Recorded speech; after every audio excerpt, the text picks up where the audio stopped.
Hey, what's going on? 7th video, CrossFit Hammer Tenacity, second take. I'm going to go over a little bit of training nutrition and moving into some race nutrition. I just want to talk about some new stuff. Amy and I have been bouncing back and forth. She found out a lot of new stuff at the certification this weekend, which, by the way, we have another trainer in the house, certified CrossFit endurance. So be on the lookout. First of all, little training nutrition. While you're training, remembering your training mentality, you want to be eating good, clean paleo. Alright? Just to give an example, I'm just using Brian McKenzie's book, what's it called? Power, Speed, and Endurance.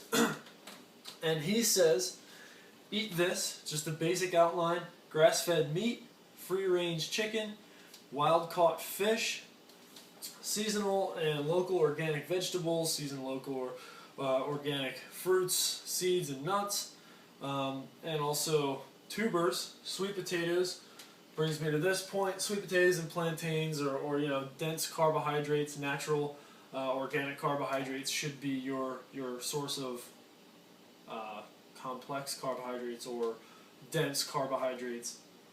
And he also says medium chain fats like coconut oil, olive oil, avocados, and I think palm oil falls into that. That's a good cooking oil, by the way. Anyway, don't eat this. He says industrialized meat products, like your grain-fed meat products, pretty much anything you're going to get at Giant or Surefine or some of the local grocery stores out there.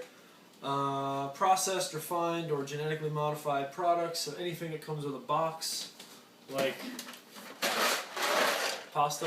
If it has a list of ingredients on it and nutrition facts, you probably don't want to eat it.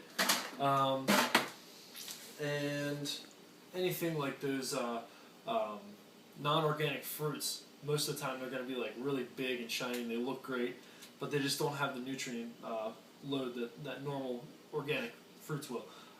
Any kind of grains, stay away from grains. That's wheat, oats, barley, corn. Corn is a grain.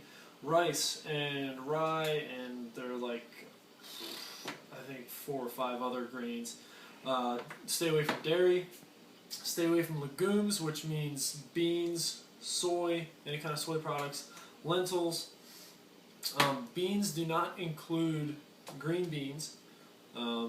Like the snap green beans. We're talking like the beans that you have to soak for a while, and then you have to cook them. You can't eat them raw.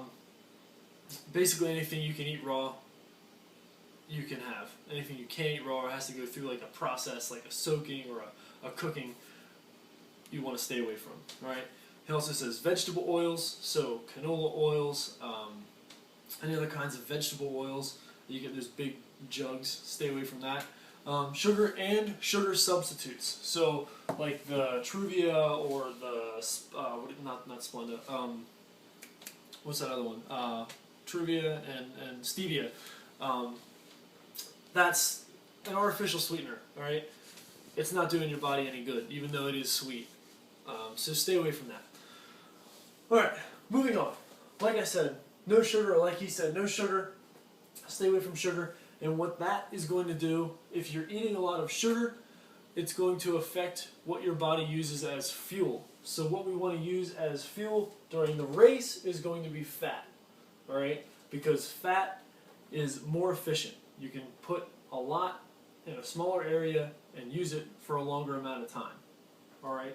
So if you're eating sugar constantly during your training, when you get to the race, your body's going to need to burn sugar because you haven't transitioned to burning fat efficiently.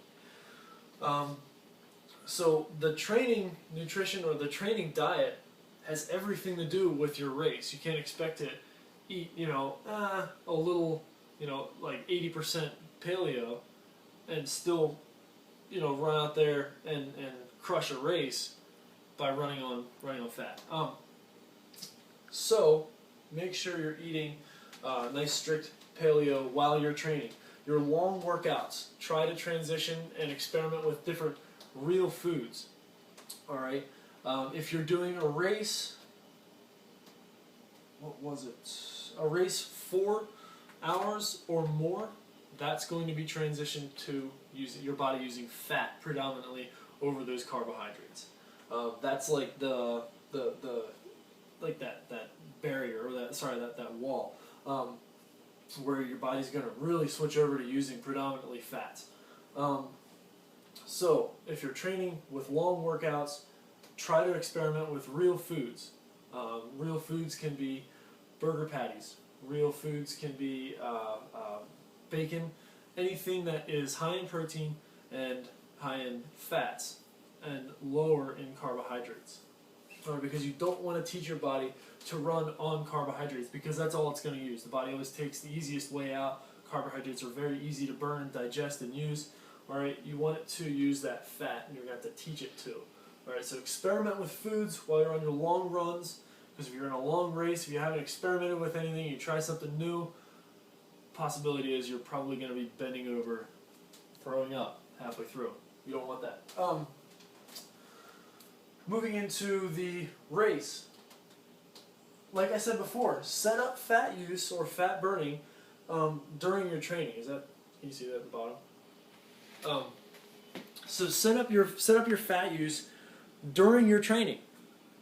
Don't expect to just get into a race and use fat and not carbohydrates. You're already, if you've done that in training, you're kind of in a crappy situation, because sugar is the only thing you can use, and that's just not as efficient. A general rule: as the race gets longer, fat is used more. And you see I have the breakdown. This is actually from Power, Speed, and Endurance from Brian McKenzie, who is pretty much the most badass guy I've ever seen and heard about. So yeah, it's good stuff. 1 to 2 hours. Normally you're going to be working with a lot of glucose, glycogen, glucose, so sugars and stuff. 2 to 4 hours, that's where you're going to be using more of the glycogen, stored muscle glycogen, and you could still fuel with sugars, but it's still not going to be as efficient. And then once you get from 4 hours plus, and then 12 to 18 hours, you're going to be using fats. You're going to want to use fat as your primary fuel because it lasts longer. So just try to remember that. If you have any questions, drop any comments on Facebook or wherever on YouTube if you want to. Send me a text or ask Amy. She is newly certified. That's all for this week. See you next time.